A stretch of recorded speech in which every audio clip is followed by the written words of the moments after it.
and welcome to another episode of the Endless Celts Podcast. Today is the 23rd of December, 2 days before the big day, where some of the guys are going to be coming on to do a Christmas Day podcast. I think Franny's hosting that one, Ross, if I'm right in the same. So we fucking up. For the record, nobody's doing a podcast on Wednesday. It's just an inside joke in the group chat.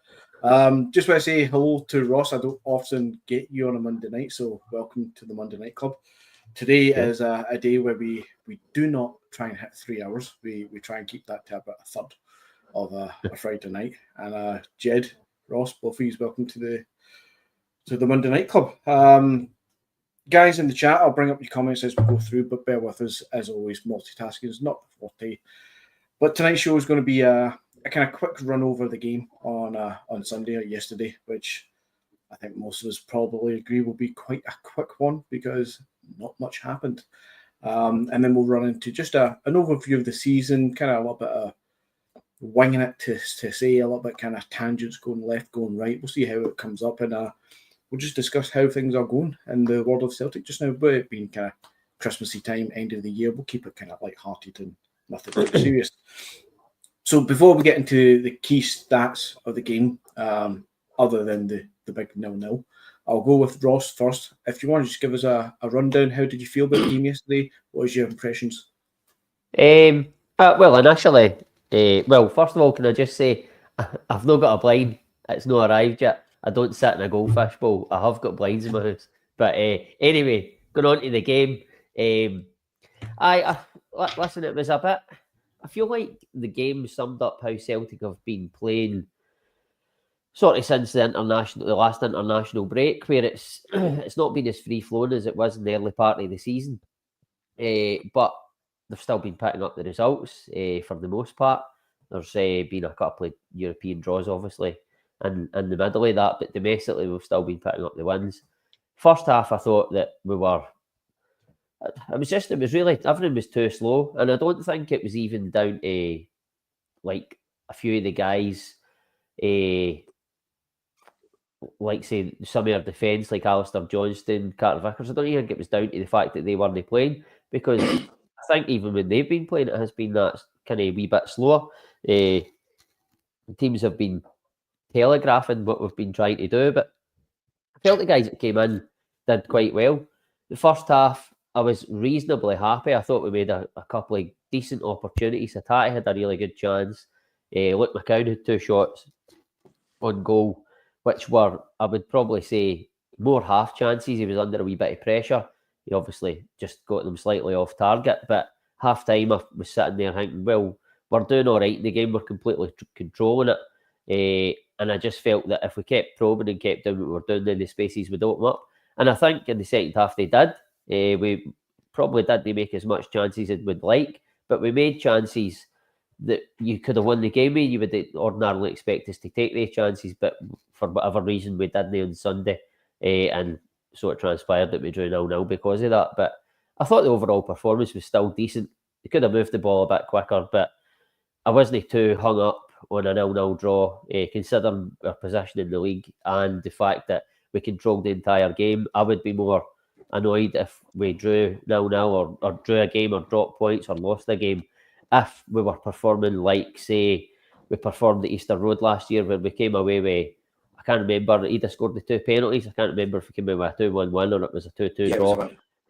Was that a win? But I think you get my point, and that we weren't in control at all in that game. It was all over the place, whereas, okay, we dropped points, but we still controlled that match completely, and we're not in too bad a place.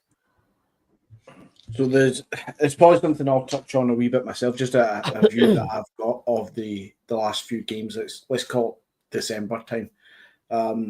I felt like we've been game managing ourselves through this typical busy period. I think somebody worked it out as 10 games in 5 weeks or something. You know, you're playing 2 games a week. Sometimes, kind of as we're coming up now, it's almost 3 games in a week. I feel like that's been what's happening for quite a while now. But we got to Sunday last week, and I felt like if we were game managing, we surely should have been game managing for Sunday last week to come out all guns blazing and absolutely blow Rangers out of the water. and of course the 3-3 draw, winning on penalties. Yes, that we did do some good kind of stuff going on there, but we kind of came into this week's game, well, week off, no midweek game, and it's, as you said, Ross, it's a wee bit more of the same. It's a wee bit of back to the way Rodgers was at the end of his first stint with the complete sideways passing and backline passing, but it seems to be creeping in a little bit. And maybe that is just the time of year.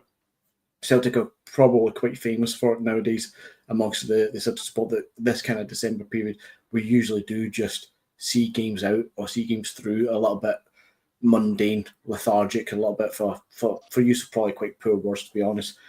But it seems like we're just trying to get over the line rather than exploding ourselves into injuries or, bursting a gut and finding out that Kuhn ends up with a hammy or something. It almost feels like we're trying to just manage our way through this month. To yourself, Jed, then back to the game itself. How did you feel about it? Are you similar to what Ross is saying there? Do you see any major negatives? Maybe focusing on the lineup, especially that back line. Yeah, I mean, look, I'll get the negatives out of the way and then I'll try and finish in positives.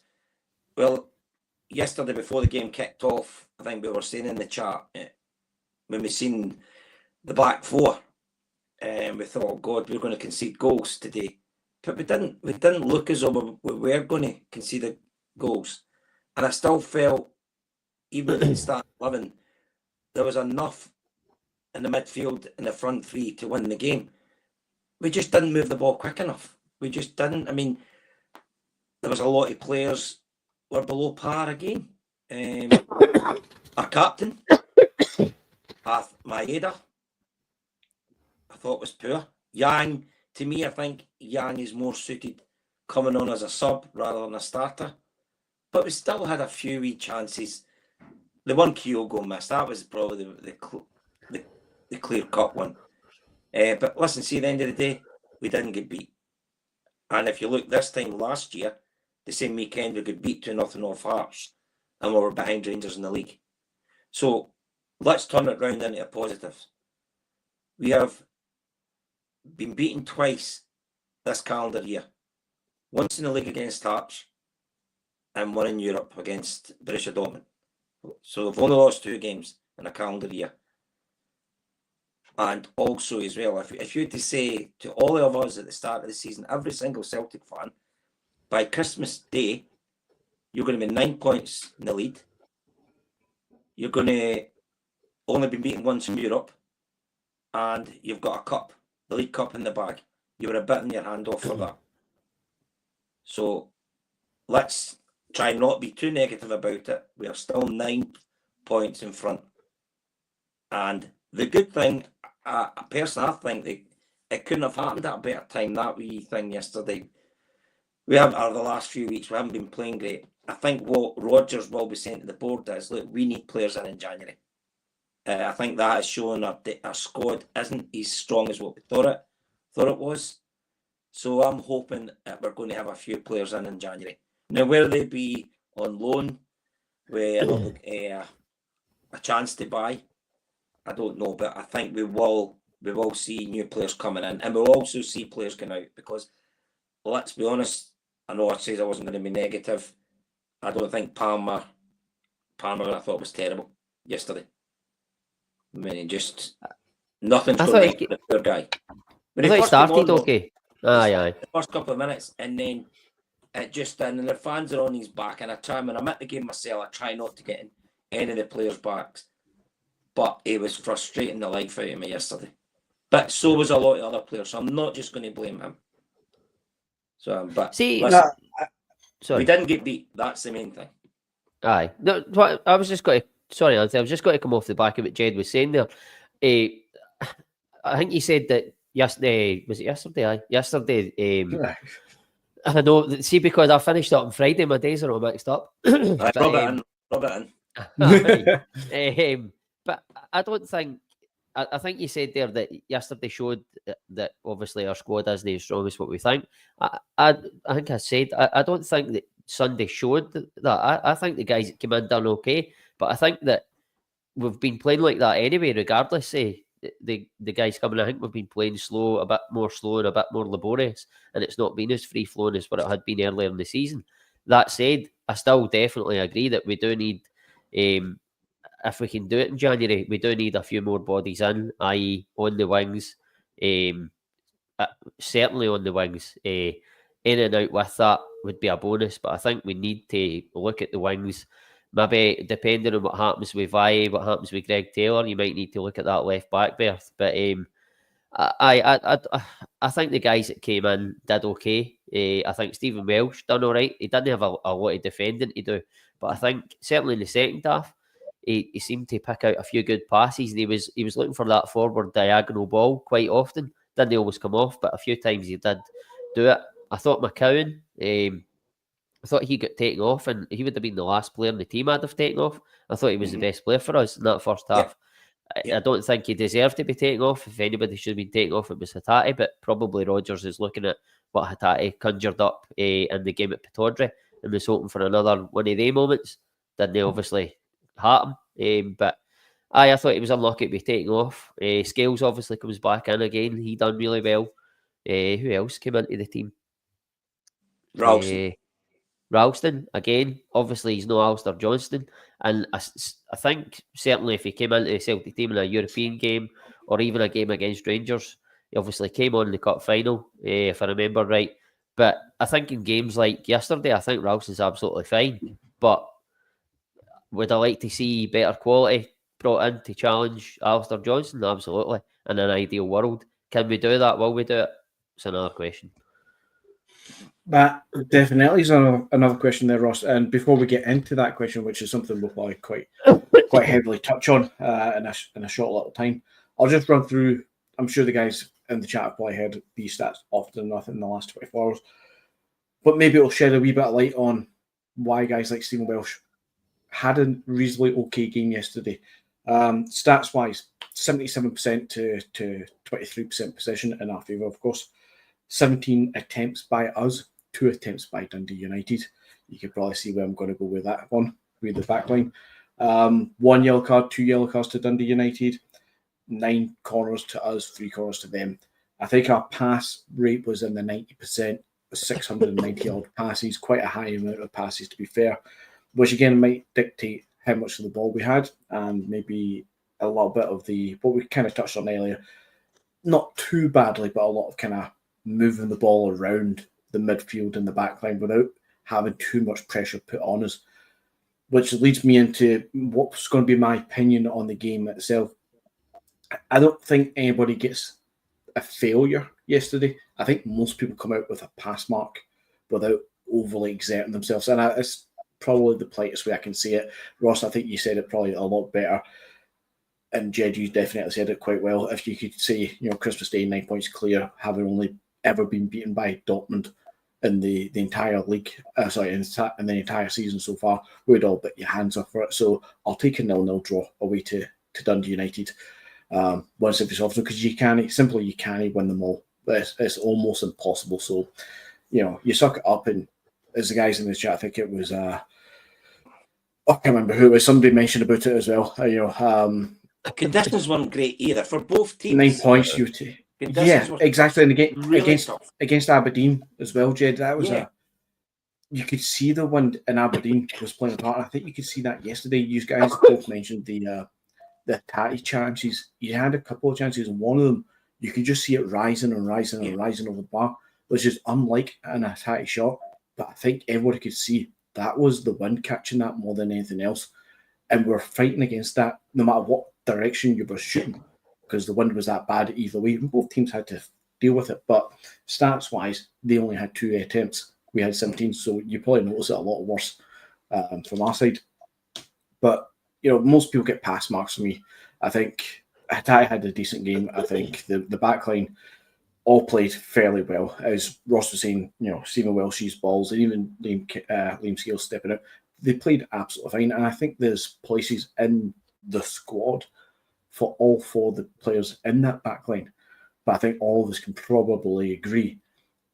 I'm going to not go down this line too far with you, Ross, but even including Greg Taylor, but that entire back 4 that played yesterday, we definitely could go up a level on all four. And I think we probably have most of that in the squad in the club just now, which shows you, one, the depth, which is reasonable because they get pass marks, but also, there clearly was a bug going around. That's why those four played.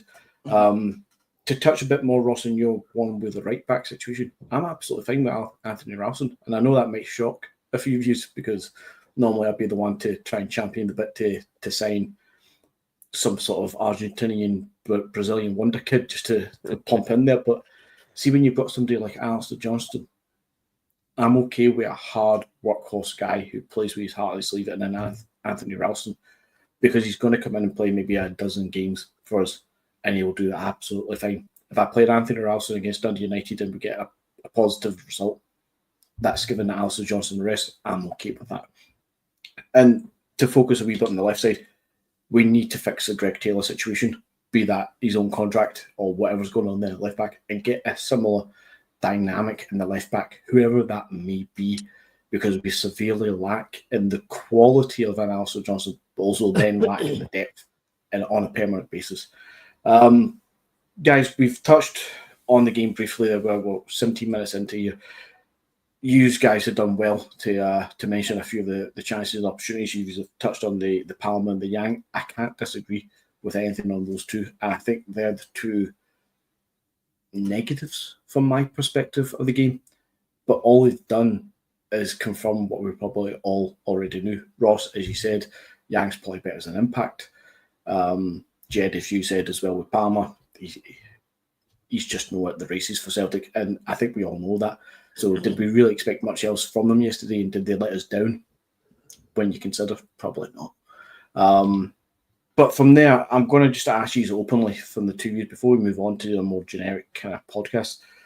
Anything else stood out for you in the game yesterday? Obviously, the chances that we missed, Kyogo, Hatate, McCown's shots, but I don't recall any flashpoints to say, the ref had a shite or anything like that. It just seemed like it was a fairly bland game. Run-of-the-mill game. See, you're obviously talking about Palmer there.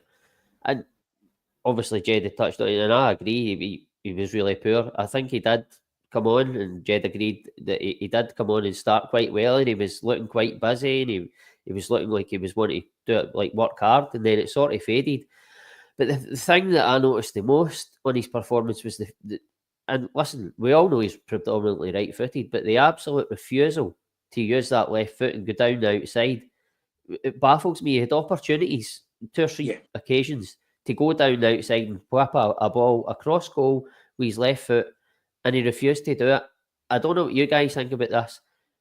Would it be an option to maybe try him on the right-hand side where he can maybe try and get down that line if he sees the space and he can whip it in with his right foot? Because he's got a good right foot on him. But he done it once. I'd complained about it to myself because I was watching the game myself. But I complained about him not taking the opportunity to go down that outside when it was the clear option to go for, rather than come inside where all the bodies were. And then he done it right at the end of the game, and he whipped one right across goal. Nobody got to the end of it, but it was a really good ball.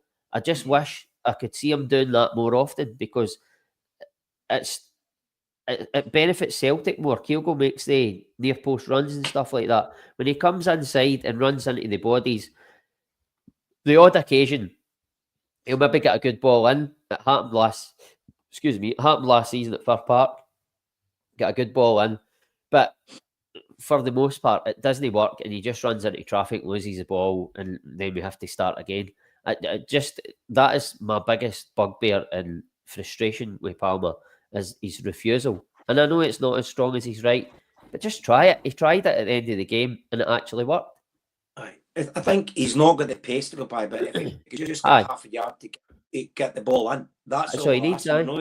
We're not expecting them. He's not got the pace like of Kuhn, so I'm not expecting him to go past the guy. We're just trying to get that wee half yard to get the ball across. And if you can get that in, anything can happen. Because he's got the delivery. Yeah, but I just feel as though he's look. He knows the fans on his back as well, so he's struggling. But we were looking for that wee bit of magic, and unfortunately, it was still in the box. It wasn't coming out. But I'm looking at him, right, and by the way, I'm not comparing him to David Beckham by any stretch, right? This is just an example. David Beckham was right-footed, and he had a really good delivery. He didn't have pace, and he couldn't skin a man, but he got that half yard, and he could whip it across, and it was as dangerous as anything. Done it his whole career, made a career out of it at the very top level. Palmer's not as good as that, but on the right-hand side, if he can find that half yard, his right foot is as good as MD's in that team. I just think maybe give him a shot out there, see what he can do, and if then it doesn't work, then maybe we wash our hands of Palmer and we move on to something else. But we have invested in him. I can't remember what the fee was. I think he would work better on the right hand side than he would on the left. Yeah, I think with Palmer, he's one of these players that excuse me. I'm going quite far back now to bring up an example, but for me, he's a player kind of like a Tommy Gravison player when he came to us. Absolutely not on the same level of caliber of quality as Tommy Gravison, but Tommy Gravison came to Celtic and Gordon Strachan wanted to play basically a flat 4-4-2, and Tommy Gravison played superbly in a three-man midfield. Tommy Gravison would play fantastic in a modern day Celtic where we do play three in the midfield. And he's a player that I already say we mismanaged. We bought a player that I looked good and was good, but he just didn't fit our system remotely. I think Palmer's the same. We're playing this. I don't know if Palmer would fit a flat four midfield as a proper out and out winger, or if he needs to be an inside forward kind of player. I don't know where he really is, but I think everybody can see that there is something in Palmer. He has got talent. He is a player. Nowhere near Tommy Gravison caliber. I'm not saying that. But I just don't think that the formation and the way that Celtic play suits Lewis Palmer. Is he a number 10? Absolutely, probably not. Could he go to the right to get a better use of his footwork? Possibly. Possibly could be a shout, Ross. But on the left, he's still got to get that half right, yard to get the ball in. Yeah. And he's maybe got the opportunity to create that half yard easier because he's on his better foot. Yeah, I think he's better. His weight's on that sort of side. Sorry for the animation there. No.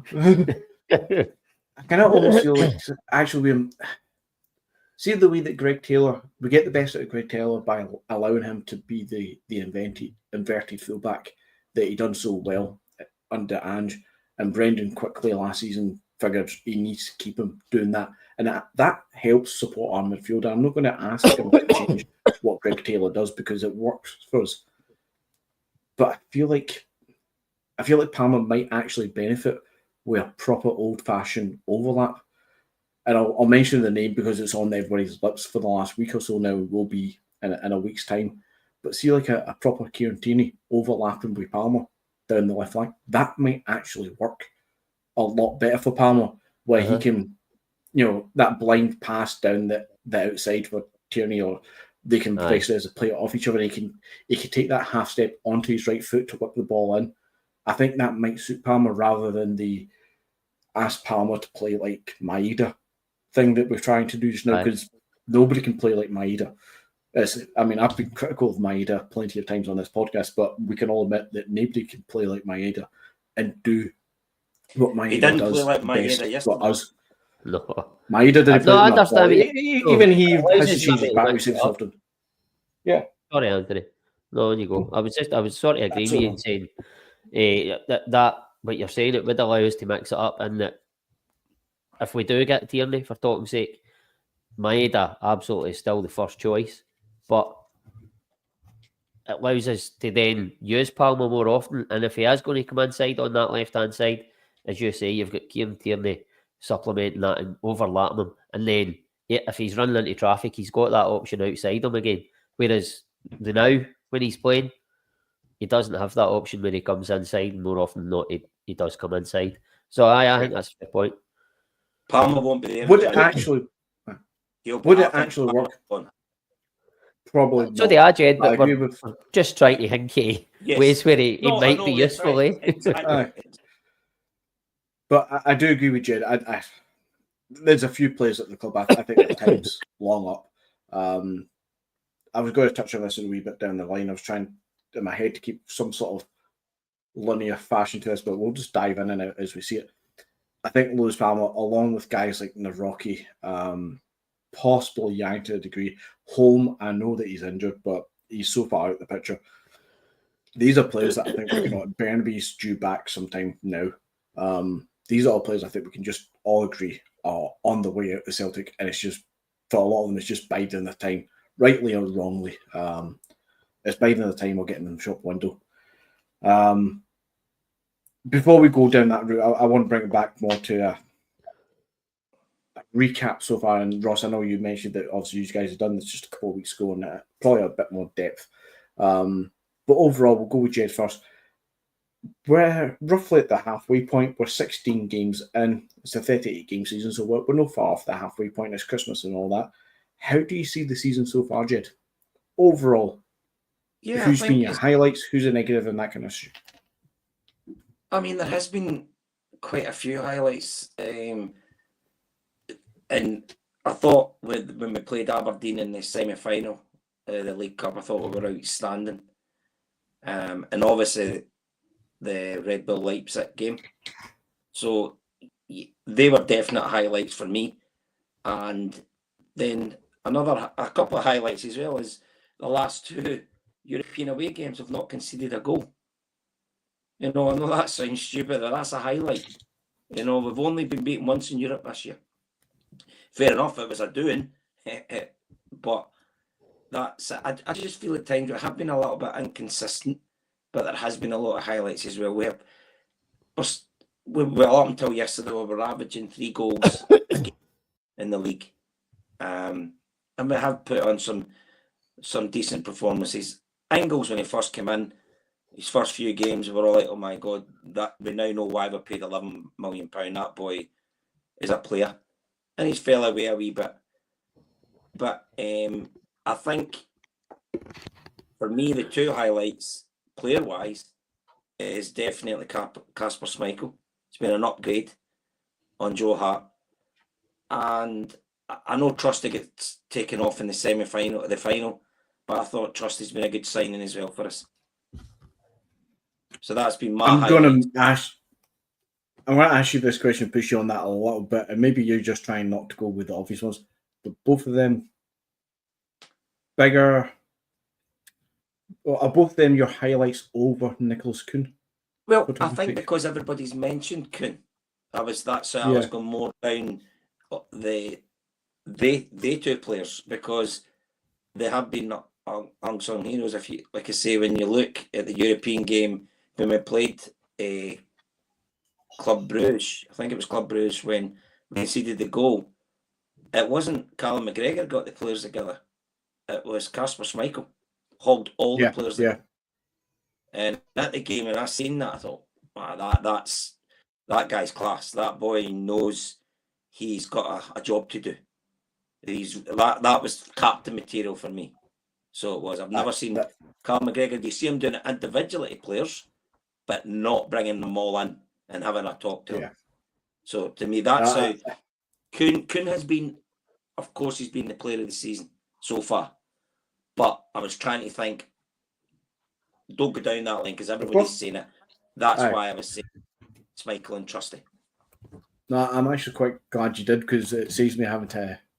I was anticipating that both of you would end up saying Kuhn, and I'd have to push you for somebody other than Kuhn and other than the obvious, because Kuhn is the obvious one, and for great reason. What you're saying about Casper Schmeichel there, the kind of leadership quality, the ability to rally the troops in that situation. I think Borch was Borch that done it previously as well, but it's possibly one of the last times I remember seeing like somebody who's not the captain so openly and passionately try to rally the troops and get people in for like a group team talk, pep talk in the middle of the game, something. And I think that highlights a multitude of things, but more so two big things: his leadership, his desire and passion, that, but also that he gets the club, and that's a statement that is used all too often sometimes, and it's probably quite quite cliche now to use it for two goalkeepers back to back in Joe Hart and Casper Schmeichel, but I think Joe Hart 100% gets this club. The fact that he came back for the Christmas commercial and all that kind of jazz, and he's always doing the European games on the commentary, speaks volumes for how much Joe Hart gets this club. But Casper Schmeichel, that rallying of the troops, that getting everybody into the group talks during the Bruges game, I think that equally shows that boy gets the club, he gets the passion and the pride, and he's not here just for, and he's never shown this, to be fair, but he's not here for the last paycheck. I'm 37, 38, let's just, Joe Hart had an alright couple of years off also. He's actually here because he's still got it, and he's here because he wants to show that he's got it, and he's 100% doing it, no doubt about it. Anthony, plus the fact, sorry, Jed, plus the fact you didn't let somebody let you make the Casper joke in a Christmas commercial unless you're all right with the club and you think that you're part of the team sort of thing. You don't let people get away with that kind of humour if you're not part of the group. I mean, I don't know if any of you have seen the podcast. I think it's the ex-Man United keeper, I think it's doing it, and he's interviewing Forster. And he's asking him why Celtic. And I thought it was brilliant what he said about the winning mentality. When he watched like Federer and that, where they just kept winning. They had that winning mentality. They wanted to keep going.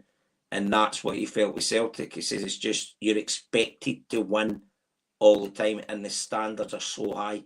So that was so appealing for him. So again, that is a winner's mentality. So that's how I think he's been a fantastic signing for us. I think guys like again the two goalkeepers, Joe Hart, Casper Schmeichel, and go back to Scott Sinclair, even Carter Vickers currently just now.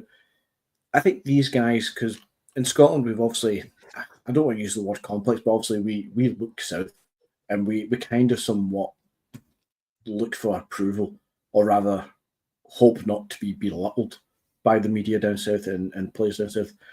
But these kind of guys that I've named and various other ones, of course, I think these guys are, I mean, they're a credit to themselves, but they're a credit to the club at the same time. And I think the experiences that these guys are having, take Scott Sinclair, who had practically fallen out of love with football, paraphrasing his own words, until he came to Celtic. I mean, he had an interview where he stated that he made his money with his big deal at Man City, but all he wanted to do was fall in love with the game again, basically, and play and win medals and, enjoy his football a lot more. And he found that at Celtic, and I think he's since went down the road. Is he retired or is he still at Preston? Yeah, he went to Preston, didn't he? So, and he's absolutely loved his time up here. Joe Hart, as I've seen, Ross, while you're away there, he's still doing, the Christmas commercial. He's still bigging us up on the co-commentary for the European nights. He was at the game on Sunday as well. Yeah. He's never not involved with the club when he's not actually. He doesn't need to be, but he just loves the club. Casper's going down the same way, and I think the experience that these guys are having, the more that these guys, because these are big names in English football, regardless what you think about Joe Hart not being able to play for Pep Guardiola at Man City, he's a massive name and a massive player in English football, as is Casper Schmeichel. And Scott Sinclair, okay, not the established international that he would have hoped to be when he was younger, but he is, again, a big name in English football that came to Celtic and had a wonderful experience. And I can only imagine, as you say, with Ben Foster's podcast, I've not heard it fully myself yet, but if they're asking the question, why Celtic, and these are the guys who can turn around and say, this is why, and look what I'm doing, that can only bode well for Celtic overall. On top of that, of course, you look at the opposite end of the age group sort of thing, and you look at the likes of Paddy Roberts, Matt O'Reilly, even your Dembélés and stuff coming up as 19, 20-year-olds and having the experience that they then go on to the big money deals elsewhere. They're having a wonderful experience at Celtic. That's just absolutely fantastic. It proves a point. I say we're probably bad for wanting to see some sort of approval from down south, especially in the media. But it's sometimes just great to actually know But guys, a real pet hate of mine, and by the way, I'm going to include Rangers in this. You have all these players that came from the English Premiership, and this is I knew they were a big club, but I didn't realise how big a club they were till I got there. You know, well, come on, both Glasgow clubs are huge. Let's not kid ourselves. Yeah. The fan base is phenomenal. And they can slag Scottish football all they want. And that's what you've got to stick up. Chris Sutton always tries to big up Scottish football. Always has done. Look what's happening down south at the moment with Man United, Man City, everything like that. They're shocking. Absolutely shocking. So I'm not having any the English got in talk sport and that. They like a wee dig at Scottish football and things like that. But I tell you one thing, when you go to Scottish football, no matter who's watching it, watch what team you're watching. When they score a goal, they've all got their cameras out, taking pictures and all of that. That's the difference. We're real fans in Scotland, at all the clubs. Down south, it's tourists, the tourist league. That is now with that. Yeah. With that league and the money in it. I don't want their league turning into that. That's what I like. When, like I say, Motherwell playing Dundee, whatever, when they score, the fans are now with phones and taking pictures and all of that. They're down south. They're taking pictures, the opposition players scoring against them and things like that. And they call us a farmers league. That's a kid-on league. Aye. So, Ross, while you were away, in fact, before I asked you the same question I asked Jed there, I'll address the elephant in the room of the chat just now. By the way, guys, this is not a jumper. This is a T-shirt. Short sleeves. Jammies. And it's a pre-match shirt that Celtic wear. I mean, Carter Vickers, modelled this on the club website, and it's an absolute fantastic shirt. Anthony, I think he films the shirt a wee bit Hideously better than good. I don't know what you're talking about. But, this was on was it the Black Friday sales? Must have been a Cyber Monday sales last month. 28 quid on Adidas website. Couldn't even resist it. Bad, you get why that is though. I mean, there's no soul buying it. It's hideous. It is, but it's hideously good. Stevie Wonder. It's a short sleeve jumper from Donny. Well, 6.5. It's a bit of. I can't mind. I'm not even live. There's some sort of. What you meant is for the shop, Donny. There. No, there's some sort of nonsense that Adidas have came out with the design, linking to some nonsense, but it's sure of shite. But I love it. Ross, anyway, back to the stories of the night. I was asking Jed just overall the impression of the season, but more so, what's your highlights? What's been your, without saying Nicholas Kuhn, who's been your best player, your standout player, who's been your surprise package, that kind of thing? What stood out for you? Well, I mean, certainly, as Jed said, the Leipzig game, probably have to say, was it probably our most complete performance of the season? I know we had really good games against Aberdeen, away to St Johnstone. The Aberdeen one I'm talking about is the semi-final. The games were really good, but none of them were the level of opposition that Leipzig were, as much as a lot of Rangers fans will try and tell you that they aren't a top European side. They absolutely are. Okay, they've not had a great time at this season. I don't even know if they've won a game in the Champions League, which really stands all over the point I'm trying to make. But when you take into account the teams they've played against, you would expect them probably to come to Parkhead and win. But they didn't. We rolled them over. We were outstanding. In terms of surprise packages, I think you would probably have to say, obviously, you're saying don't mention Kuhn there, but I feel I sort of have to in the sense that before probably his performance against Man City, I don't think many people held out much hope for how he was going to perform or the way he was going to perform, and I think he's obviously been outstanding. I don't think we can ignore that. I know you're not ignoring that. But up until that Man City game, I think he showed then, and I think a lot of us thought he could really be a really good asset for us this year, and he's proven to be. I think that, I don't know if he's a surprise package, and he's probably not had the minutes that he probably deserves, but Luke McCowan, I think again on Sunday, as I've said, showed just how good a player he is. I think that I don't know that if he should be starting games, but he's really laying a marker down for to get a start. I think that his first touch for me is absolutely impeccable. I think he always seems to pick the ball up in space. Nothing's rushed. Everything, it just flows. It just looks so easy for Luke McCown. And I know that he's only had brief spells in Europe, but I felt yesterday in a Celtic team that weren't moving the ball really, really fast, I thought he was outstanding in that first half, and I thought he stood out a mile against even guys like Cal McGregor, Hatate. I thought he was dictating the match. I thought he was dictating the pace of the game, albeit I've said that it was very slow, but he was the one that was trying to make things happen. Listen, for a guy that's came in for Dundee for £1 million, he was trying to take the bull by the horns and make things happen in that game. I've been so impressed with him. I thought he was going to be a good signing. I thought the signing made sense. I didn't think he was going to come in and settle into the team and sort of pick up the Rodgers style as well as he has. As I've said, I thought he was going to be good, but he's been even better than I even I could have thought. I think he's been brilliant. I think in the last couple of weeks, I think Adamida's been coming into his own. Whether he should start before Kyogo at the moment, I still don't know. I think that's up in the air, but he's not doing his chances any harm. I think when he came on, who was it against? That was Rangers. I think he came on against Rangers in the final, and he done more than Kyogo had in the entire game because he was coming short and picking the ball up, and for once he was actually picking the ball up, it was sticking, and he was spinning and then bringing guys into play.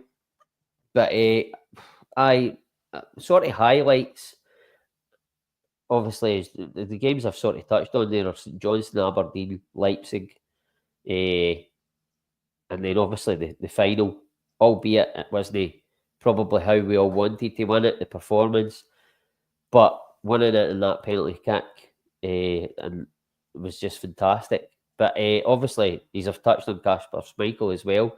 I think he's been outstanding. Obviously, you must have been talking about them when I was away. I'll just sort of go into that. And Joe Hart, as you've said, he totally gets it.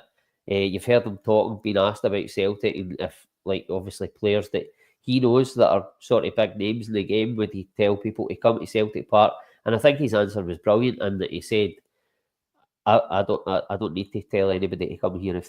If you want to come here, come and do it and experience it. But if you don't, then that's fine. But I don't need to sell this club to anybody.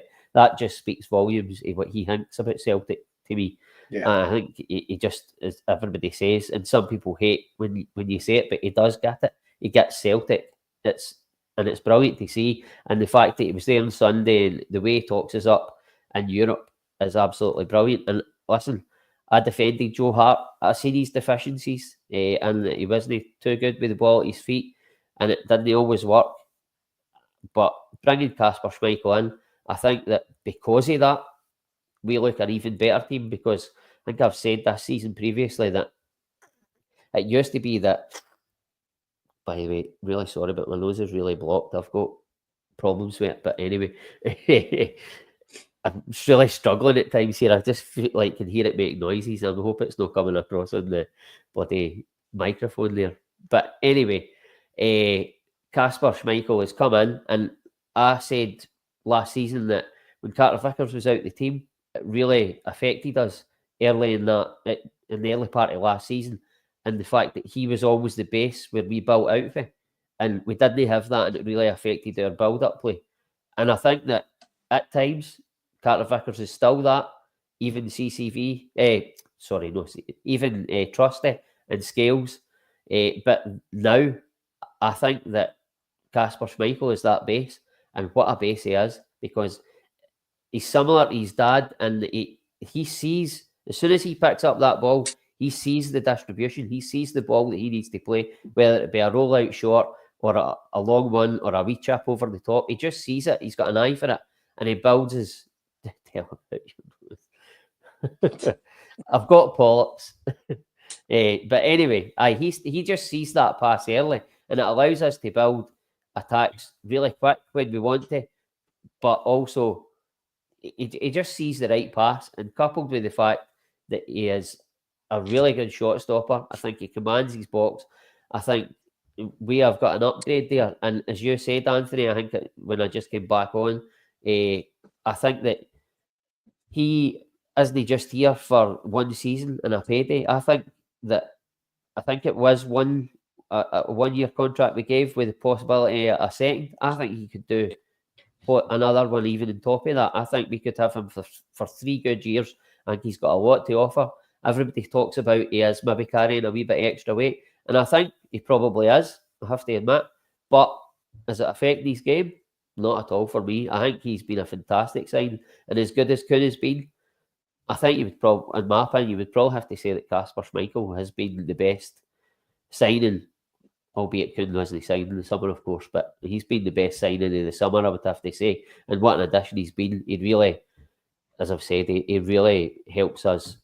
He's that base now for me to build attacks. No, I couldn't see more about Casper Schmeichel. He's I wasn't critical. I was not critical of Casper Schmeichel coming in at all. But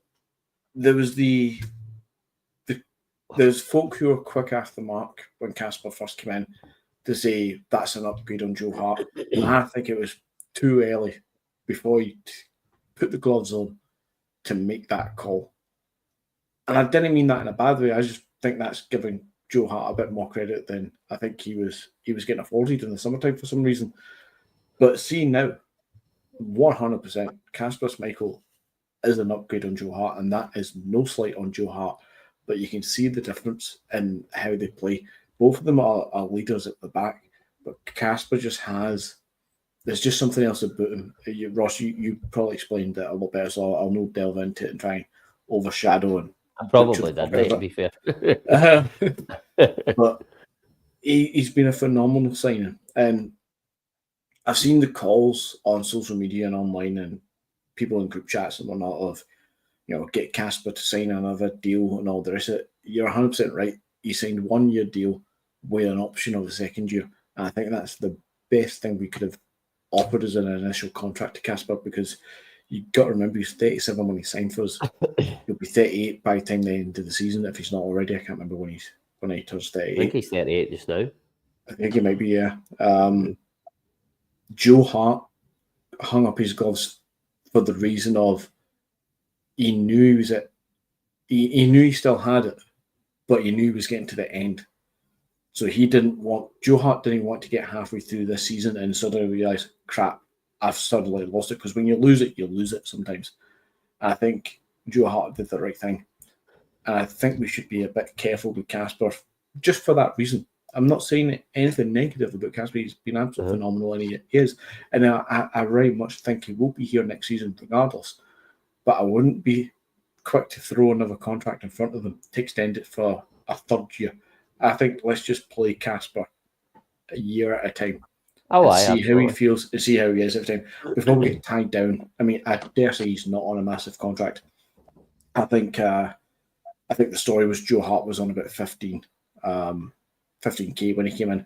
I can't imagine Casper's on much of a difference, be it up or down on that. I think I'd imagine it'd be about the same. So it's not going to be anything massive that we're going to be like struggling to pay or anything. It's not like we're paying a 45-50 grand salary here. But I would just play it by ear. Obviously, we've still got his names Sinsalo, who I'm not even sure what it looks like. He's been that non-involved in the games. I don't think he's had a single minute.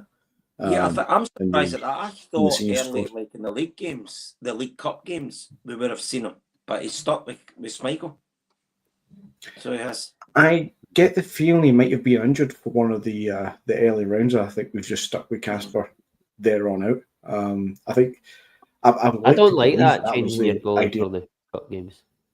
I don't mind it, but I think what's probably happened is he's been injured when the first games rolled around, and then we've just stuck with Casper because you don't want to flop too much. But I'm okay, Ross, be a cup goalkeeper because you're trying to bleed them in. Like a young cup goalkeeper that you know is going to take over next season, the season after. I think that's a reasonable way to try and bleed a keeper in. To move on to something a wee bit different than Casper Schmeichel, no offense, Casper. You both have mentioned, obviously, the European games as held. Let's get the obvious 7-0 pumping out the way. It was a bad day at the office, but I think on hindsight, we've all heard Brendan Rodgers talk about games since then, about how well we've played against Atalanta away to get the clean sheet and the point there. Obviously, the fantastic performance against Leipzig, how much Leipzig basically in the last 5-10 minutes they were dead on their feet, and even they came out and says they didn't know how to play against us. And on the back of those games, Rodgers has kind of doubled down on the Dortmund game and admitted that he didn't get anything wrong per se, but nothing went right for the team on the night against Dortmund. But what he was trying to get to do against Dortmund was the same that he was trying to get them to do in the preceding games that have came since. But taking the two games that stand out the most to us, which is obviously the Atalanta away draw, clean sheet, and then the Leipzig game. I remember that Atalanta game thinking, wow, that's an outstanding result for Celtic. I mean, at that point, we're on the back of the 7-0 defeat. We still didn't know how our league was going to kind of shape up at that time. But you kind of all stood back and thought, wow, that's a fantastic result. And I'm wondering, is the Atalanta result, is it maybe just my head, does that take away how fantastic the 3-1 win over Leipzig was? Or vice versa? Did one kind of overshadow the other? And do we play the Leipzig result down ever so slightly because of how good the Atalanta game? Or is that just me making up a story for no reason? Jed, go with yourself. What do you think about the two European results more than anything else there?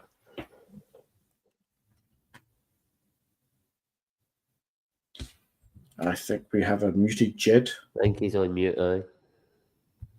So I can unmute him there. No, Jed, you have muted yourself some way and we have no volume. You did black out on your screen a minute, so maybe it's just a connection issue. While Jed plays around with that, Ross, will take it to yourself. I know you touched on the games yourself a little bit, but specifically those two games, which one for you was the better result? I think they were both as good as each other, as much as one was a draw and one was a victory. I think the one at home, where we won 3-1, I think that's fantastic. That's a fantastic result and a fantastic performance in so many different ways for the Atalanta game was. So obviously we're at home. You expect us to go and try and take the game to the Leipzig, or even regardless of how good a team they probably are. We done that and we played them off the park and we got an absolutely fantastic result. But then the away European performance against Atalanta, it was hard to watch at times. It was really tough. We probably could have retained the ball a wee bit better, but we defended resolutely and we picked up. For me, before a ball was kicked, the draw was made, I looked at the Leipzig game and I thought, okay, I would probably take a point there. But you're looking for the win, obviously, but if we got a point, I would be happy. The Atlanta game, I didn't expect us to get in and out of that before a ball was kicked. So you look at it and you go, okay, we've got a bonus point at Atlanta that we didn't think we'd get.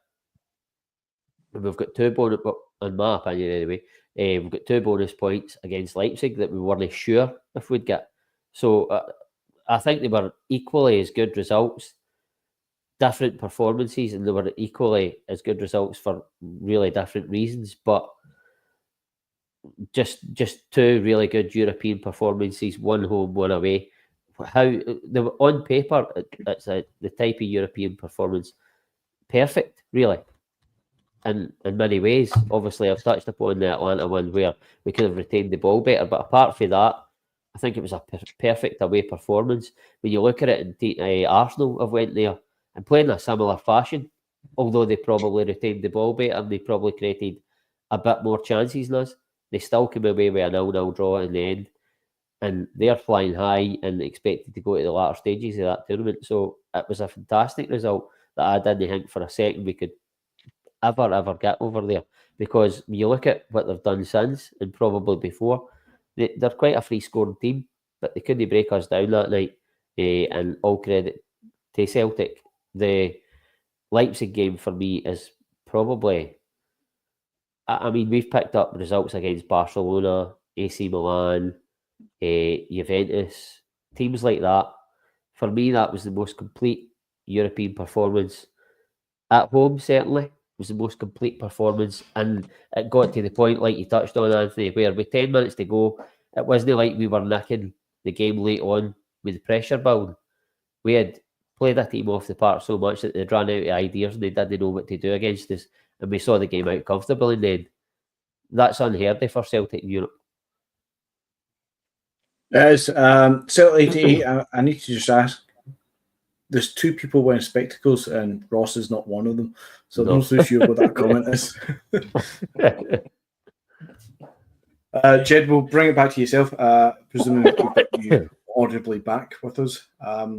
Between the two games, the Atalanta game and the Leipzig, what was the bigger result for you? What was the bigger performance? Do you have one that you think was a greater victory, a greater point, shall we say, for the Atalanta game, and a greater victory for Leipzig? Which one stood out as the bigger moment for you? Well, both of them did, to be honest, but I think because we won the game in this style, we won the game against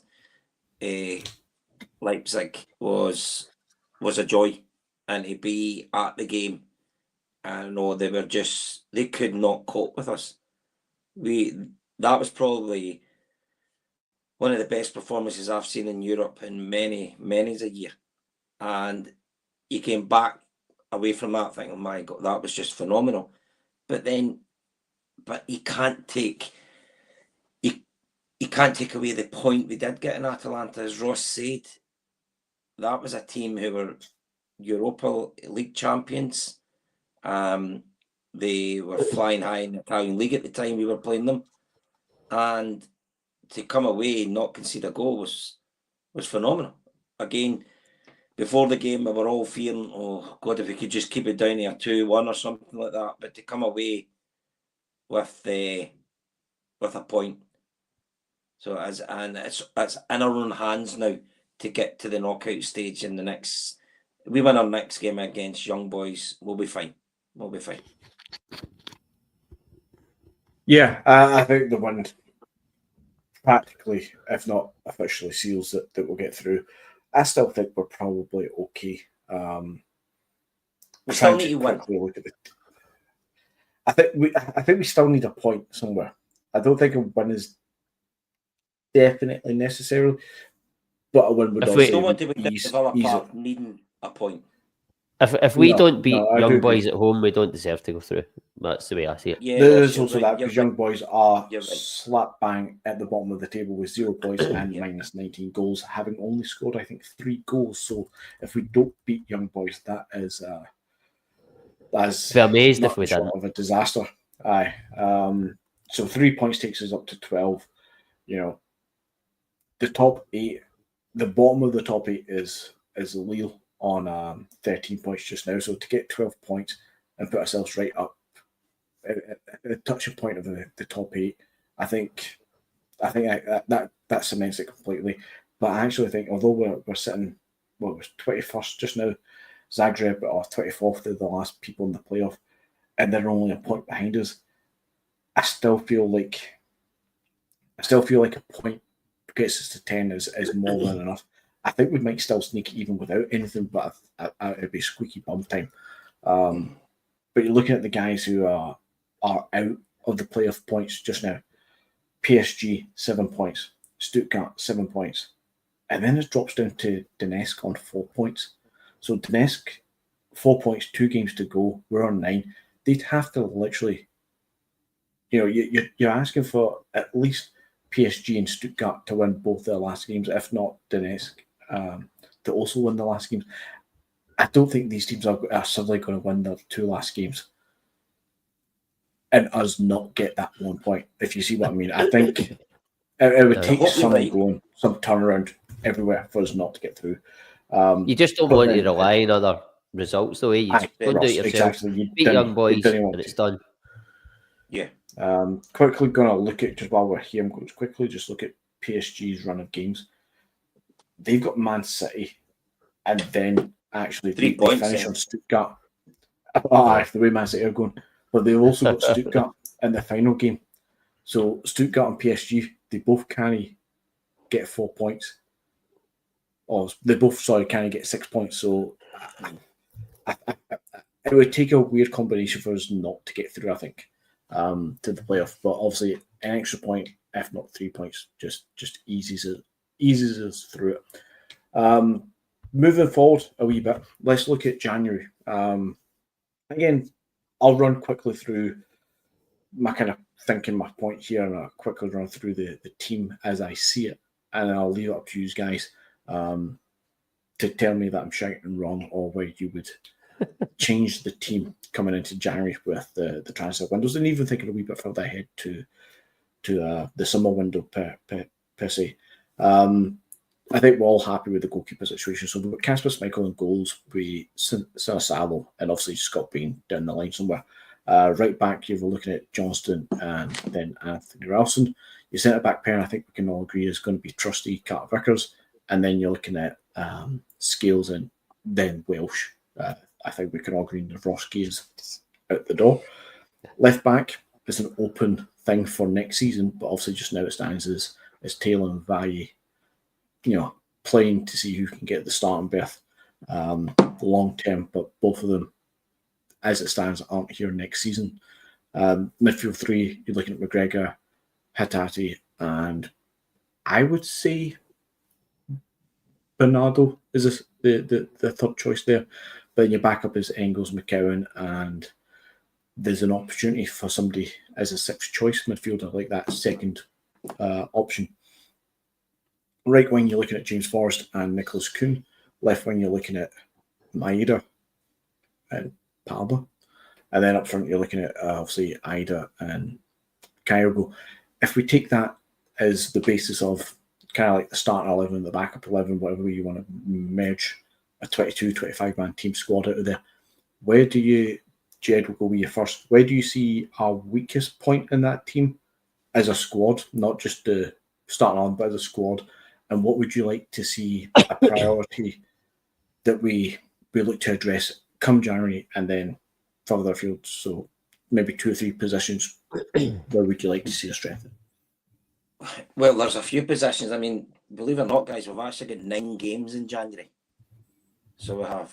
So we're going to have to use the squad. Look, we need. You mentioned James Forrest there. James Forrest is going to be out for probably full of January, so he isn't going to get used. We need more wingers in the club. We need. I do believe we need another centre back for backup for Carter Vickers, in the right side of the defence, because. Sorry, I know we looked okay yesterday. Welsh is not the answer. There he is. He's made too many mistakes at SPL level anytime he's played. So to me, it's got to be a winger and a centre back for competition for CCV. And I do think we'll need, obviously, the left back position as well. So there's the 3 positions I would be looking at.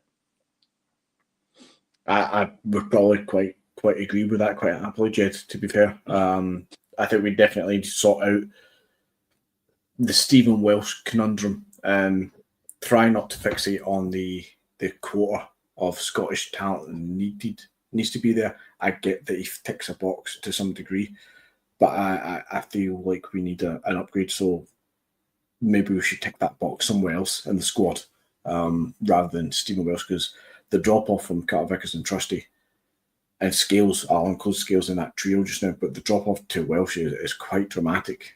I think we need somebody else up there just to help rotate things without seeing the dramatic fall down. Left back, also, we need to address as a matter of urgency about 4 years ago to give a chance to Taylor to see a long-term progression and strategy there. And it's actually quite worrying that as we stand, Taylor's not signing a new deal yet, and Vaille's only a loan. So the only left back we have at the club that we know of for next summer is actually Bernabe. And he's probably halfway out the door back to Brazil anyway. On the back of his loan deal, he seems to be doing quite well down there. So we actually have, realistically, going into next season, no left back. We need to, whatever way it is, if it's Greg Taylor's number one, we have a different option as a backup that nobody's came up with. So be it, but we need to sort out the left back situation in some capacity. Throw it to yourself, Ross, taking the same general approach. Take that 22, 25-man squad that I've kind of ranked off. Where do you see, where you would like to see us kind of strengthen for, especially going into European games? Because I think we can all agree domestically, that squad overall is pretty sound domestically. But where would you like to see that little extra bit of flair or talent or whatever way you want to see it? Well, if we're just talking about the well, no, we're not just talking about the January window. We're maybe talking about the summer window as well here. So, I mean, listen, I can't ignore the fact that the left back situation absolutely needs addressed. Whether that be getting Greg Taylor nailed down on a longer term contract, which I would obviously love to see. Everybody knows what I think of Greg Taylor. I think that needs to happen. I think that we're obviously this rumour Kieran Tierney's gathering pace. It's quite a weird situation, because if we bring him in January, does that mean that then Vaille's loan spell is cut short? Or do we then run with 3 left backs if we bring him in January, or do we wait and just keep Vaille and Taylor, and then at the end of the summer hope that Taylor signs on, Vaille goes away, and we bring in Tierney then? It's quite a conundrum that none of us really know what will happen. But regardless, something needs to happen with that position, whether it be in January or we wait till the summer.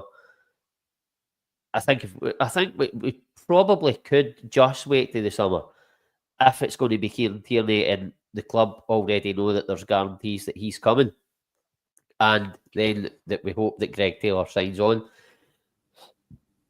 Whatever outcome it may be, we obviously know that position needs addressed one way or another.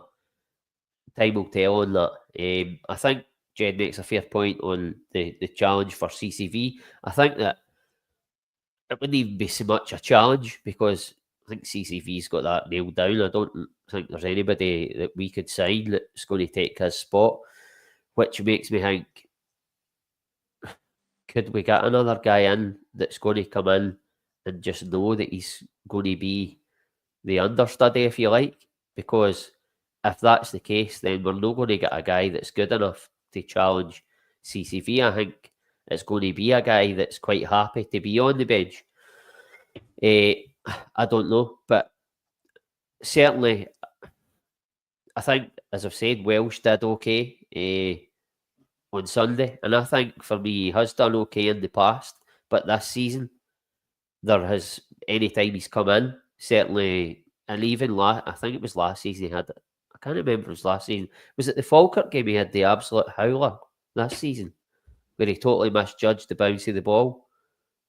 Maybe. I can't remember. He has had a couple of mistakes when he's come into the team, so I totally accept that Stephen Welsh probably isn't. Well, he's definitely not good enough to be starting games for Celtic. But similar to Anthony Ralston on the right hand side, do we have to go with that because the 2 players that we've got in the positions as first choice, I think Celtic will struggle to get better than? It's difficult to say. Going further forward into the January window, I don't see it happening in this window. And to be honest, sorry, not the January window, the summer window. I don't see it happening in this window, but I've said numerous times that I would like to see a harder man in the middle of that midfield, certainly just to make us a bit more solid. And I know we've picked up really good results away from home on occasion, but I still think we need that physicality. I still think we lack that at times. Obviously, we've got Hatate, McGregor, Engels, McCowan. I think they're all very cute, good football players. Bernardo for me is the only one that has got that bit of dig, and even then, I don't think he's the physical midfield. But they are few and far between now. They're a bit of a dying breed, like the out and out centre half. The game's changed. I don't know if Celtic will sign that. I would like to see that. Maybe that's just a sort of old fashioned view, but I would like to see that brought into the team. I think that I think we're okay in the striking department.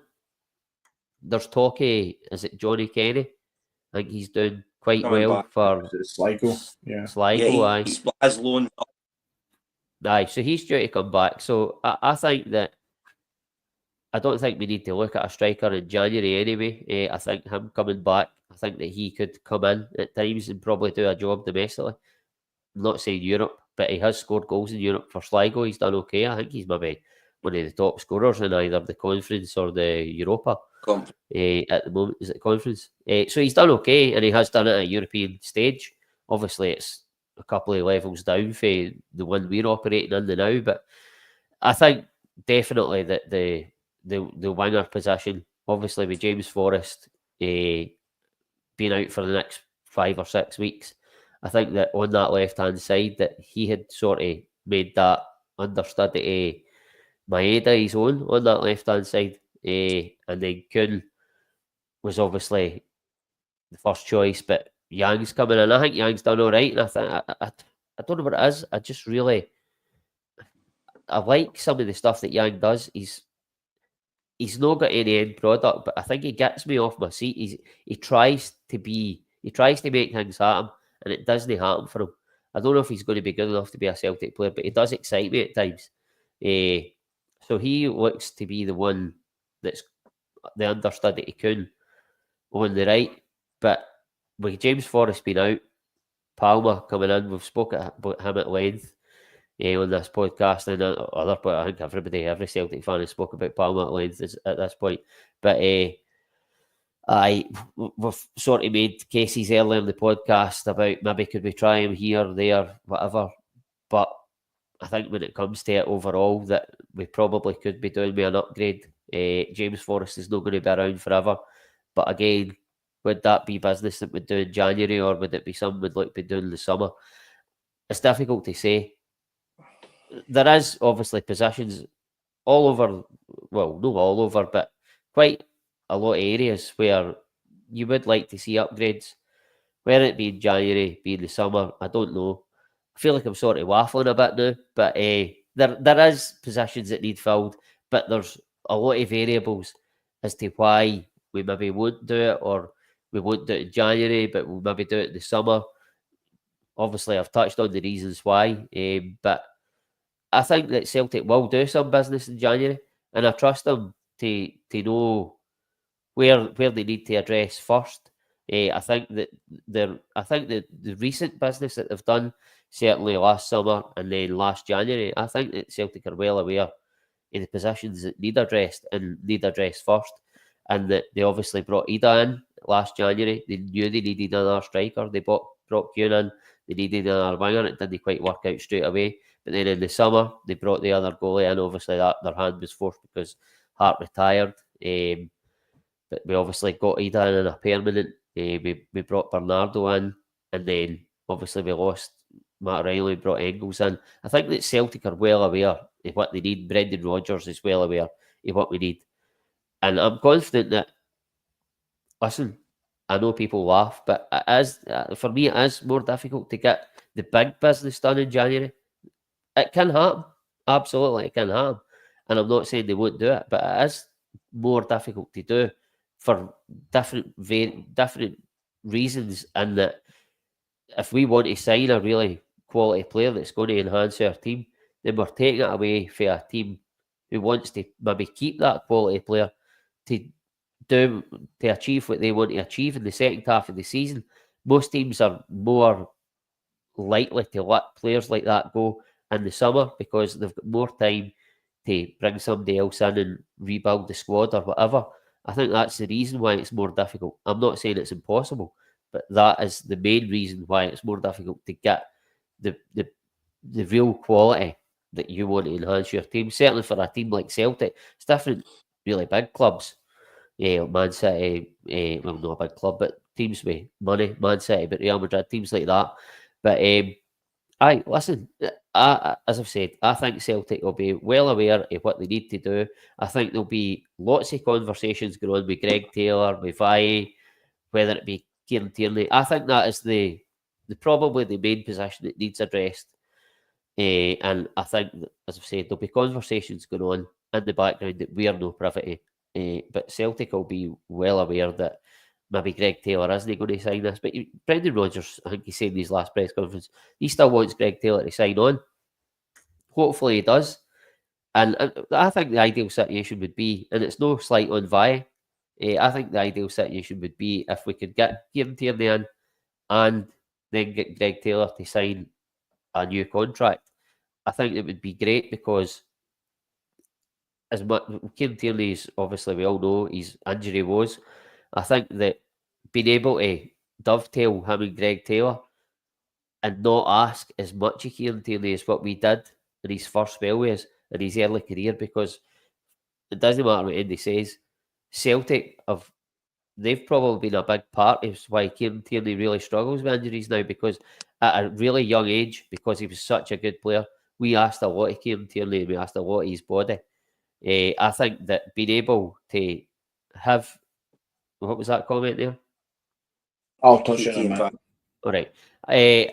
I think being able, by the way, even if Greg Taylor left and we got Valle in a permanent, being able to have somebody that's good enough to come in and play for Celtic in that left back position and not ask as much of Tierney, but certainly in the big European games, it's Kieran Tierney that would be the man that we played, because he is the number one in the quality player, but not putting as much strain on his body. That's the ideal situation, and that's when you would get the best out of Kieran Tierney, whilst you've still got a really good left back to come in. It's different with guys like Alistair Johnson, because you know he's durable and you know he can play every game if needed. Obviously, he's out injured now, that can happen, but it's only going to be a small chunk of games, like you said earlier, Anthony. If Ralston comes in and plays maybe 12 games or something throughout the season, that's fine. But if you're asking as much of Kieran Tierney as what you're asking of Alistair Johnson, the likelihood is that he'll break down more often than Alistair Johnson does, and then you're asking more. So you don't ask as much of Kieran Tierney, and you manage him better, basically. No, I get that 100%, and I'm glad you kind of touched on what Stanford was saying as well, was the ideal as KT and Valle. That's where I'm at with it. And it's not a slight on Greg Taylor, so I'm glad, Ross, you actually mentioned that as well in passing, that, you know, so be it one of the two in KT, if the hypothetical of what's being rumoured just now of KT and on a pre-contract. In a nutshell, for me in January, it's about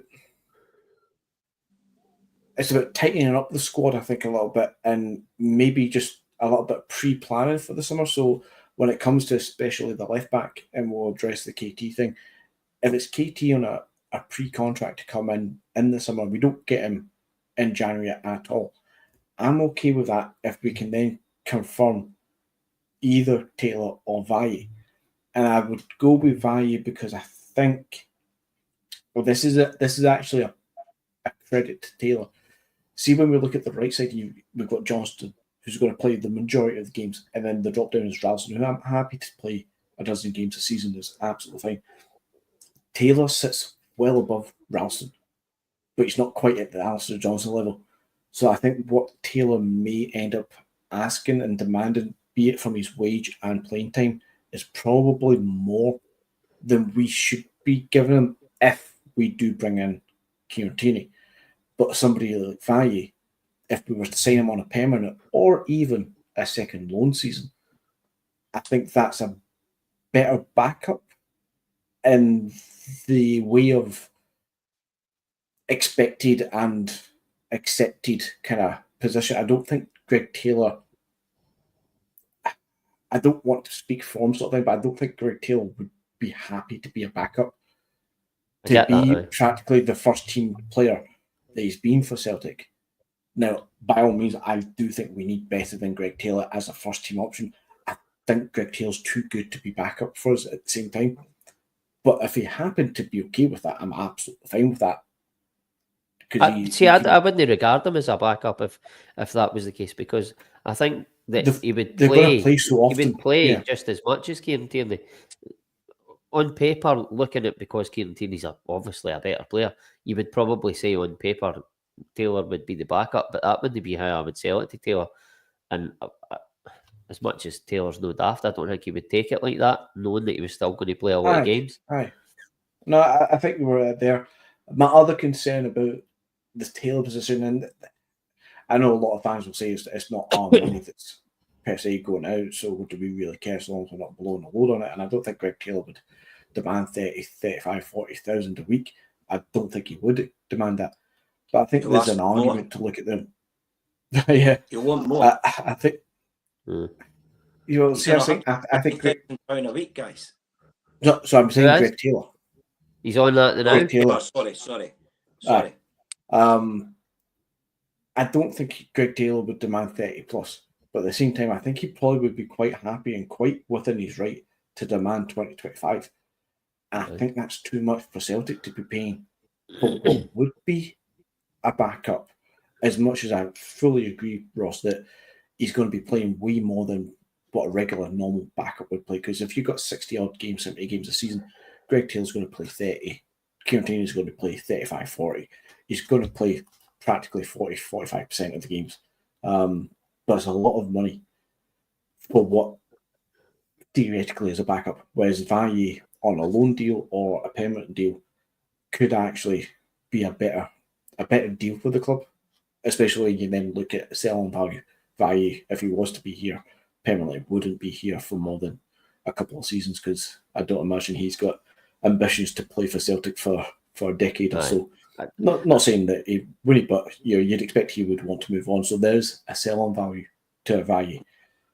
See, I was just going to ask you, Anthony. Like, I fully agree. Probably financially, the Valle deal would be better than Greg Taylor for what you've said. Obviously, the sell-on value. We probably wouldn't have to pay him as much money at this moment in time. Yeah. But in terms of footballing wise, do you think that Valle would be the better option than Greg Taylor going forward? And why? Based on what? Yes and no. And it depends on, again, how we look at what Rodgers' style is going to be. Rodgers obviously would normally like to play more of an out-and-out fullback who would overlap on the wings. But Greg Taylor's better option is to invert, and he's allowing Greg Taylor to invert, and it's working well for us. So I'm not saying I don't mean to say that like he's allowing it in a negative way. It shows that Rodgers is able to adapt a little bit to his formation and get the best out of the players. So it's a good thing. But for Rodgers to play the system that he truly wants, I think Valle is the better option, personally. And obviously Rodgers probably does side statistically more with Greg Taylor just now. But I think Valle does suit the system that Rodgers traditionally would play a little bit better. Aye. So then, obviously, I would agree with you, right? Stylistically, for the system, I think Valle suits it better. But what have you seen in Valle? Because, listen, I think he's a decent player. But I just think that his qualities have been elevated because there's so many people don't want Greg Taylor to be a Celtic player. And I think that they elevate him to even better than what he... Listen, I think, as I've said, I think he's done well, but I think everybody's elevating him to be this better player in their mind than what he actually is because they dislike Greg Taylor so much. There's elements of that. I wouldn't say, obviously, you know me in the group itself, that I'm probably the more... Yeah, I don't like using the word negative, but the more the negative side to Greg Taylor. I don't mean it in a negative way because he's performed fantastically for the better part of 4 seasons now. I think Greg Taylor gets sold short. Actually, I do think he gets sold short. You can look at Valle as a proper defending winger. Proper defending fullback is a lot better than Greg Taylor. But then we can point out Valle's his touch and his pass in the 18-yard box. It was one of his first games. I can't remember who it was against, and it was Adam Ida that gets the goal. Absolutely unreal how he gets into that position or rest it. But then you look at Greg Taylor just yesterday. His pass through to Maeda, then on to Hatate. He had a fantastic shot. I think it starts going skywards. Taylor's got that in him. Absolutely got that in him. But then so does Vai. Oh, it's Audrey for Hatate's goal as well. Yeah. So we can't. I don't think we can take anything kind of away from either of the two players. I think it's. I'll happily admit it's a personal preference. I'd rather see the development of Vai because I feel like Greg Taylor's he's a limit per se, but there's more to come from Vai. And then with the development kind of futuristic idea in your head that you can get money for Vai, I think there's a better option there. But physically playing day to day, I think it's quite even between the two of them. But I think more often than not, most people would probably side with the experience of Greg Taylor just now. Which, to keep going with what I was saying earlier, if one of these two has to be a backup to Greg, one of these two has to be a backup to Kieran Tierney, I think it just makes more sense to be Vai as the backup option because I think Greg Taylor's just a wee bit too good for that. Even though we do agree that he's going to play more than an average backup, he's going to play 30-odd games a season. Jed, just before we bring a bit more of that chat to yourself, just to touch on your talk of the money thing and the wages with Kieran Tierney. This is always mentioned between his wages and his injury issues. Kieran Tierney surely is a smart enough, sensible lad. He knows what the unofficial wage cap at Celtic is. He knows what Callum McGregor's on.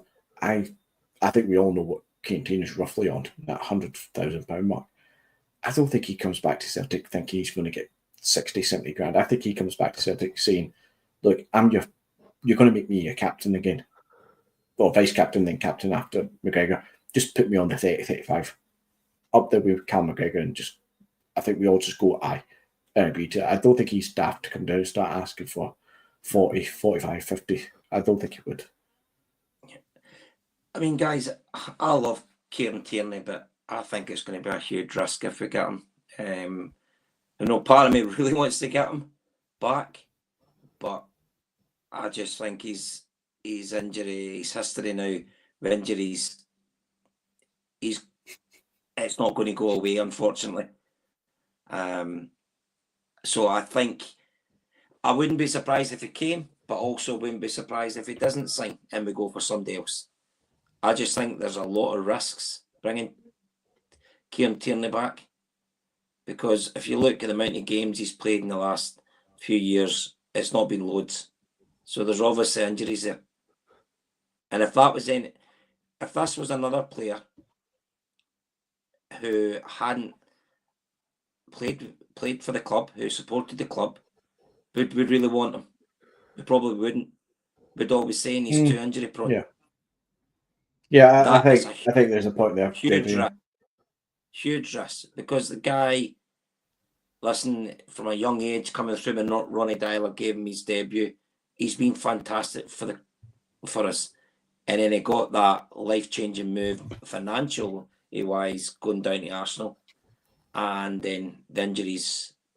I mean, he had injuries before he even went down, but they've just seemed to got worse since he was down there. Now, is it something to do with Arsenal's training and the way the style they play? I don't know. I just think it's a huge risk to bring him back. If you could look into the future and say, look, that's his injuries over with, yeah, I'd sign him at the drop of the hat. But I just think it's a massive risk, guys, who we could maybe go out and get someone else who will do a very good job for us.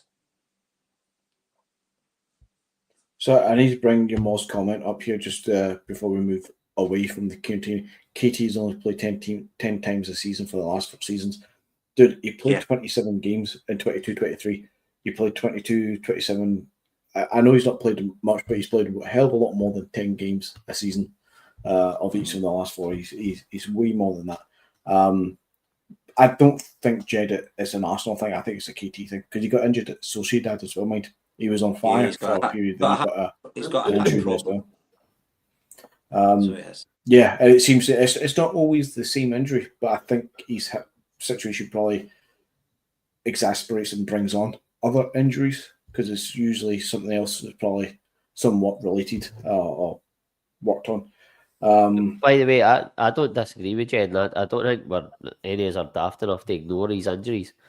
But see when he's good, my God, is he good? Oh, Ross, you are bang on 100%. There's no, part of me wants to bring him back with open arms, but it's just that doubt.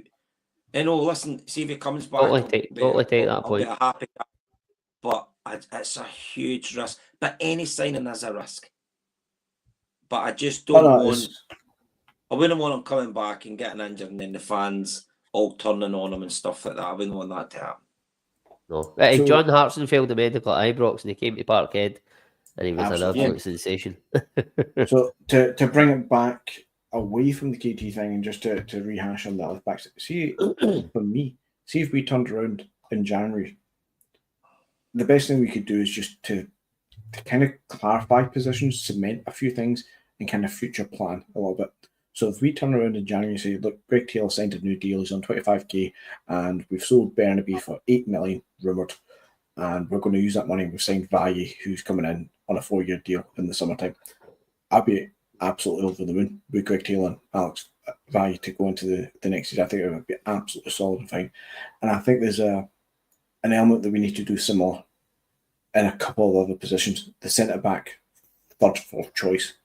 If we can just get somebody in or pre-line them up, and then also for the wings, get rid of, maybe just tidy it up a little bit in preparation for the summer. So if it means Palmer and Yang may be leaving in January, and we go with what we've got, knowing that we're going to sign somebody in the summertime, be that Jota or not. I know we don't like to always. We need to sign a winger in January. We cannot take that risk. I think, by the way, sorry, Jed, I thought you were finished there. No, I just think it's such. It's glaring. Everybody can see it. We need wingers because we have not got the strength and depth for the positions. We need to get it done. Yeah, I agree. Sorry, guys, just looking at the group chats there as well. Not group chats, the comments on the side. I think we can all agree definitely the priority is figure out left back and a winger of some sort. I think the good thing is as well, though, that I think when you look at where we were going into January last year, where we are now, 1 year on, not having brought in a great deal of players in that year's time. Obviously, we've brought in players more permanently that were already at the club. But the difference in where we are going into this January window from where we were in the last January window is stark. And it's not just because of the players we've brought in, it's because of Brendan Rodgers' coaching ability and how much he's improved this team in that year. And that's brilliant. And as long as we've got Brendan Rodgers, I think we'll be okay. Certainly domestically. I can agree to that. I think a lot of it as well is you hear this a lot that, getting rid of the deadwood and stuff, but I think we did that quite well. Not fully, but I think we've done it quite well in the summertime. That's actually made a lot of fans, and the players included, understand what the core squad is and understand what we're working with and what the manager actually has at his disposal, so we can actually sit down and we can all name the 5 midfielders that we're rotating through, and I think we're all happy. We would like the 6-1 in, but we know we're not going to get a 6-1 at 6 million, 10 million pounds who's going to walk in, because they're not going to take the place of Hatate, McGregor, Engels, or Bernardo, and even McKinnon. But I think we'd all maybe have a wee eye on somebody like Lennon Miller to be the 6th choice, because it's all nice and tidy that you can bring in one person to help them there. And that's where I mean, like, some clarification on the wings and defensive position. If we can tidy the last few places up, so that, as you say there, Ross, we can then see what we're working with. I think that makes, in our minds, it makes us a little bit more understanding at ease. We know what nobody's sitting thinking, "Oh, look how bloated the squad is." Nobody thinks the squad's bloated. But guys, we haven't even people who are touched on desperate are halfway up the door. We haven't even touched on the possibility we could be losing players in January, i.e. Kuhn. I think it's more likely that would happen in the summer. I don't think Celtic. Ross, I'm not worried about that. There is a possibility if somebody comes in with some decent money for any player, we will sell them. But I think that obviously going in, I think it's a wee bit different now as well, because regardless of what we do, we're still going to have Europe in January. So I think that Celtic are not going to. It's going to. I think the fact of the Champions League format changing, I think it's going to change the January window even more, and that Celtic won't let a Kuhn go. I don't think Celtic are not in a position where they have to sell. I don't think they let Kuhn go in January if they've still got an opportunity to get into the next stage in the Champions League. And then if they do get into the next stage of the Champions League, then he's playing with Celtic and he's experienced that next stage of the Champions League. I think that sale is more likely to happen in July. Well, the summertime. Yeah. No, I'd agree there. There's always that fear. Obviously, you didn't want to lose the key players, and I think Kuhn is the most likely one to get clubs interested in. But I think you need to look even back to last January. We knocked bids back for Matt O'Reilly for Atletico Madrid because we didn't need to sell him, and he had the contract in his favour and our favour and all the rest of it. I think the club's in the same position. I understand the fear, Jed. I absolutely do. But I'm a bit more with Ross, where I'm not that worried about it because I think the club is smart enough to say, look, we'll let you go in the summertime if you really want to, but we're in no position we need to sell you or want to sell you. So, knuckle down and get on with it. And I think, I don't know, nobody can speak for any of the players really, but I think most players in the squad seem to be quite harmonious with the squad. I think everybody seems to be okay. So I'm not too fussed about it or worried about it, but the fear should always be there. I mean, you can always lose players as much as we can sign a few.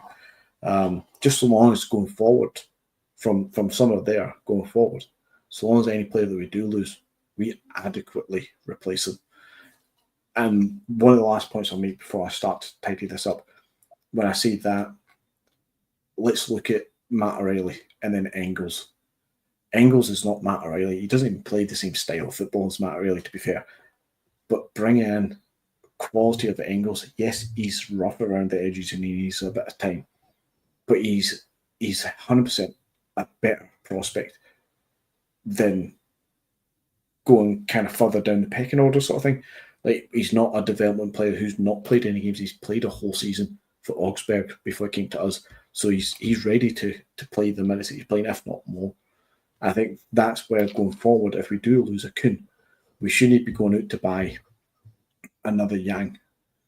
We should be going out to buy an equivalent of an Engels for the right wing position. That makes some sense. Somebody's a wee bit further along in the development without having to always go, you get Kuhn to a certain level and we're class and then have to drop back down and build somebody back up to drop back down. We should be going somewhere in between so that progressively over the 2 years we actually get slightly half a step better every so often and we make those progressions.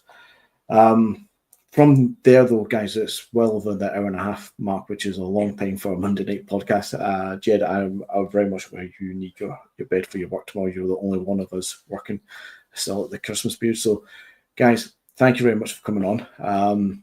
If there's any last moment things you want to just get out there and just tell me that. Yeah, I just want to say everybody that's watching, including you two guys, hope everybody has a great Christmas. Hope Santa's good to you all. And we've got a lot of games, so let's hope a nice wee Christmas present to us all will be another win on the 2nd of January. Absolutely, fully agree. A couple of wins before then and a nice hunt skipping again. Ross, Jed, thank you very much for being here tonight. It's been a pleasure. Until next time, guys. Oh, and one more thing. There is no podcast on Wednesday, just making that clear. No data podcast on Wednesday. Here, lads. All the best. Cheers.